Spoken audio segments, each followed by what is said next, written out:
कहो सिंजेंटा में आपको खुशामदीद कहते हैं। आज जो हम बात करेंगे वो हम बात करेंगे कि एप्लीकेशन के 5 सुनहरी असूल क्या है। अगर हम उनको अपनाएं तो हम अपनी पैदावार, अपने फसल के अंदर कीड़ों का बेहतरीन कंट्रोल जो है वो कर सकते हैं।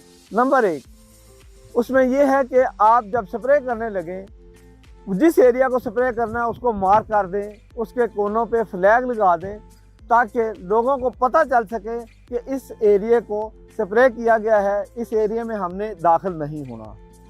नंबर 2 जो आप प्रोडक्ट लेके आए हैं उसका लेबल ज़रूर पढ़ना है। जब आप उसका लेबल पढ़ेंगे तो आपको सारी उसमें मालूमात मिल जाएंगी। स्प्रे किस वक्त करना है, स्प्रे की मिकदार कितनी रखनी है और कितना पानी मिलाना है, किस तरीके से स्प्रे करना है।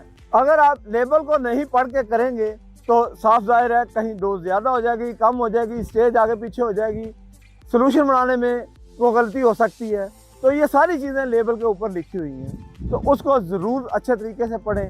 जो तीसरा इसका गोल्डन रूल है वो ये है कि सेफ्टी, एहतियात। जब आप बोतल को लेके आते हैं, जो जहर की बोतल है उसके ऊपर निशान बने होते हैं। नीचे अगर आप देखें तो निशान बने होते हैं, छोटी छोटी तस्वीरें बनी होती हैं। एक है दवाई बनाना, जब दवाई आप बना रहे हैं, मिला रहे हैं, तो उस वक्त कौन सा आपने हिफाजती सामान जो है वो पहनना है। दूसरा उसके ऊपर बना हुआ है कि जो आपने स्प्रे करते वक्त हिफाजती सामान पहनना है वो भी वहाँ बना हुआ है। तो हिफाजती सामान हमारे अपने लिए सबसे बेहतर है, क्योंकि अगर हम अपनी हिफाजत नहीं करेंगे तो हम अपनी क्रॉप की हिफाजत कैसे कर सकते हैं। तो बहुत ज़रूरी है हम अपनी हिफाजत करते हुए अपनी फसल की हिफाजत करें।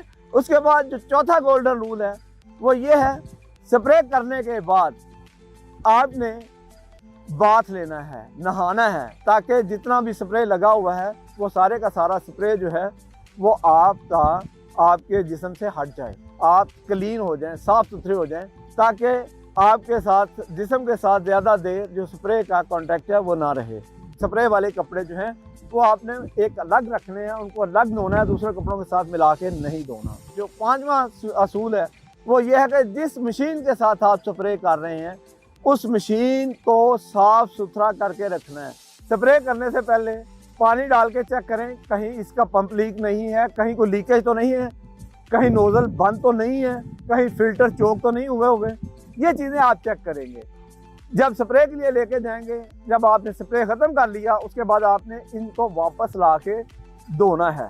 धोएंगे नहीं तो होगा क्या, आपके वहाँ पर जो प्रॉब्लम आएंगे वो होगा कि प्रोडक्ट जो है वो नालियों में जम जाएगा, पंप में जम जाएगा, नोज़ल में जम जाएगा।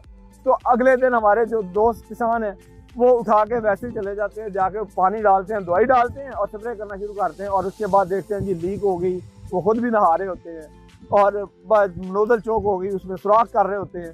तो इन सब चीज़ों से हम बच जाएंगे और हम बेहतर क्रॉप की जो स्प्रे मशीनें हैं उसकी बेहतरी, मशीन की बेहतरी होगी तो ये हमारा स्प्रे भी जो है वो बेहतर होगा। ये थे 5 असूल जिसको आप अपनाते हुए आप बेहतरी की तरफ हम जा सकते हैं। हम बात करेंगे कपास की बहाली हम सब की जिम्मेदारी।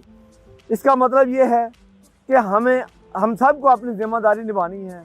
उसमें जो सबसे ज़्यादा अहम बात है वो ये है इकोनॉमिक थ्रेशोल्ड, मुआशी नुकसानदेह हद।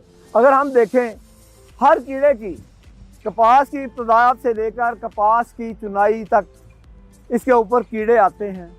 हर कीड़े की अपनी अपनी एक मुआशी नुकसान की हद है।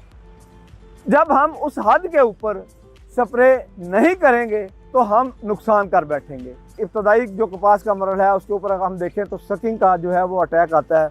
उसमें जैसे कि जेसड है, थ्रिप्स है, वाइट फ्लाई है, तो इन सब के हमें मुआशी नुकसान की हद का पता होना चाहिए। अगर आप देखें तो मुआशी नुकसान की हद के ऊपर जब जाके आप स्प्रे करेंगे तो आपकी फसल के अंदर बेहतरी आएगी, कीड़े का बरवक्त कंट्रोल होगा, फसल को जो आप चीज़ें दे रहे हैं, खाद दे रहे हैं, न्यूट्रिएंट्स दे रहे हैं, वो उसको फ़ायदा होगा, वो बेहतरी की तरफ आएगी, वो बेहतर परवान चढ़ेगी। अगर आप मुआशी नुकसान की हद को आप क्रॉस कर जाएंगे, जैसा कि मैं मिसाल देता हूँ कि जेसड का जो मुआशी नुकसान की हद है वो 1% पत्ता है, तो जब आप पे स्काउटिंग करेंगे तो वो 1% पत्ता अगर आ रही है तो आपको स्प्रे के लिए इकदाम करने शुरू कर दें और विद इन 1 और 2 डेज में आप उसके ऊपर स्प्रे करें। मवाशी नुकसान की हद के ऊपर हर दवाई जो है वो रजिस्टर्ड होती है, गवर्नमेंट की बनाई हुई है। मवाशी नुकसान की हद हमें उसको फॉलो करना चाहिए, हमें उसी के ऊपर स्प्रे करना चाहिए। अगर मवाशी नुकसान की हद पे हम करेंगे तो हम अपनी फसल को बेहतर तरीके से परवान चढ़ा सकेंगे, बेहतर तरीके से आगे लेके जा सकेंगे। जो मैंने शुरू में कहा था कि कपास की बहाली हम सब की जिम्मेदारी वो इसी तरीके से पूरी हो सकती है, जिसमें गवर्नमेंट इदारे भी आपके साथ होंगे, हम लोग भी आपके साथ होंगे। ये तो मैंने आपको बताया कि मवाशी नुकसान की हद की अहमियत क्या है, लेकिन हम आगे चल के अगले वीडियोस में हम आपको हर एक कीड़े की अलग अलग मवाशी नुकसान की हद भी बताएंगे और उसका नुकसान भी आपको बताएंगे कि नुकसान क्या होता है, ताकि आपको पहचान भी हो सके। आप उसको देखते हुए आप उसी प्रॉब्लम का जो है वो प्रोडक्ट मार्केट से लाके उस नुकसान की हद के मवाशी नुकसान की हद के ऊपर स्प्रे करके अपनी फसल को बचा सकें। तो ये हम आइंदा वीडियोस में आपको बताएंगे।